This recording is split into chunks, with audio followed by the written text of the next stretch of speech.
İnsan vaxtını düzgün dəyərləndirməlidir. İnsan vaxtını faydalı keçirməlidir. O fayda ki, həm sənin dünyava aiddir, həm də axirətvə. Həm özünə, həm övladlarına. Fərqi yoxdur.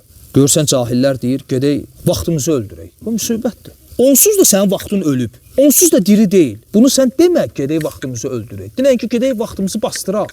Onsuz da bu ölüb çoxdan. Onu bastırmaq lazımdır. Vaxtı diri tutmaq lazımdır. Və vaxtı diri tutulması həm də qəlbin diri tutulmasıdır. Özünüzdə yoxluğunu görəcəksiniz. Məsələn, insan vaxtını boş, zay, faydasız, heç demirəm boş, zay, faydasız. Biri var ki, faydalı şey yönəldəsən. Bir də var, faydasız şey yönəldəsən. Bir də var, nə faydalı, nə faydasız, heç bir şeylə məşğul deyilsən.